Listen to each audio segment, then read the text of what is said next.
What's up, family? It is Caden here with Black Finance, and it's kind of been a little minute since I did my last video, but whatever. Today we're going to talk about Dave Ramsey Baby Step number 4, 5, and 6. And I'll talk about why I chose to group all of those baby steps together.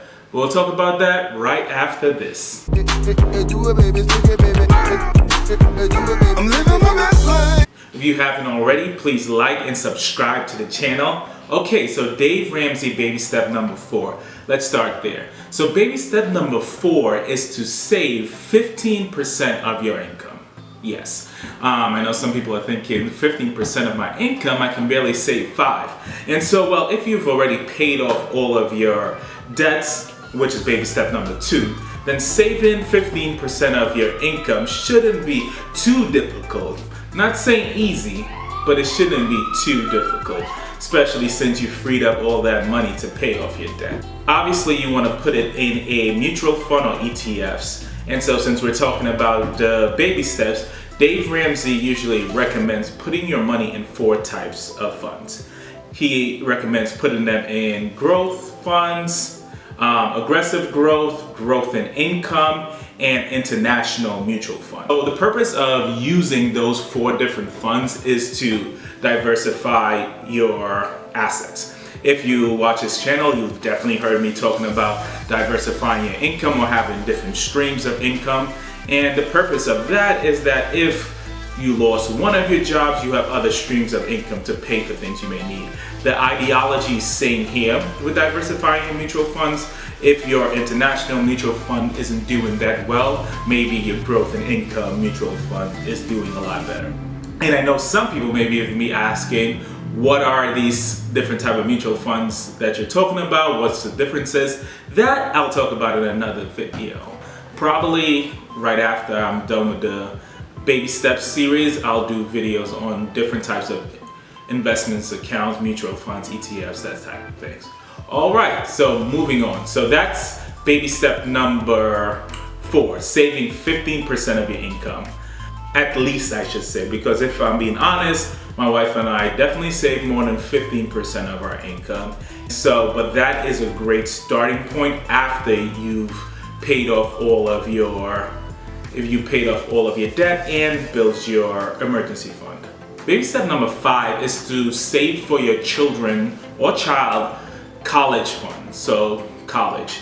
As we all know, college is super expensive today and most students have debt. So if you can, give your child the opportunity to go to college and you pay for that and have them come out debt free and actually be able to, even though it's kind of starting from the bottom, it's still not starting from below the bottom where a lot of us have to start just because of the crushing, insurmountable amount of student debt that we're faced with. Yeah, you can tell that I love student loans and student debt and that whole issue of trillions of dollars to pay back.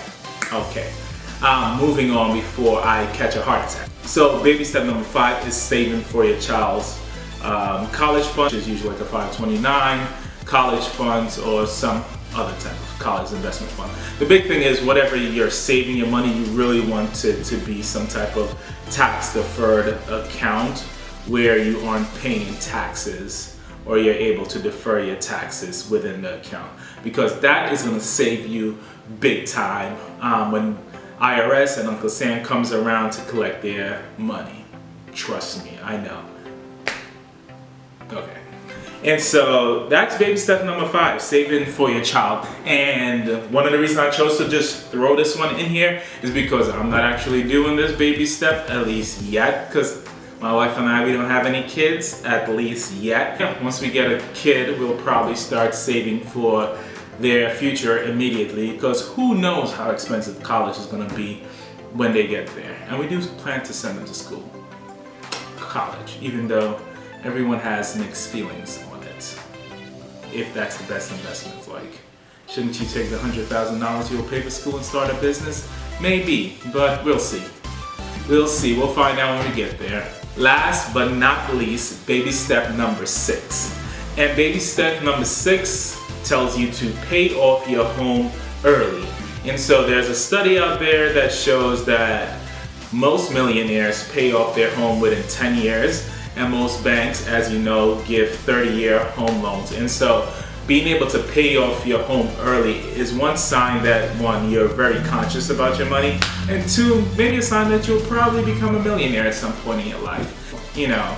And that also takes a lot of stress off you. After your home is paid off, you really don't have to worry about where you're going to be living in your retirement, because people are getting foreclosed in their retirement right now because they can't afford the mortgages on their homes. So we're also not doing this baby step because we don't have a house yet.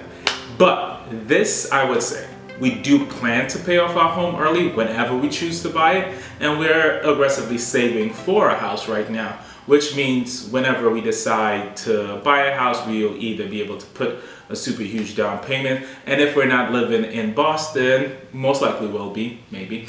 If we're not living in Boston where houses cost about $500,000 or so, maybe we'll even be able to buy a house in cash, okay? And so a brother can be hopeful, right? Alright, so that is baby step number 6 as well. I know this video was a lot shorter given the fact that we covered 3 baby steps in one video, but I felt like, why not, since 2 of the baby steps I'm not doing for the reasons I just said. In the final video, I'll be covering baby step number 7, so you definitely want to see that one. And baby step number 7 is to build wealth and give. Love you. If you haven't already, please like and subscribe to the channel. And remember, live your best life. I'm living my best life.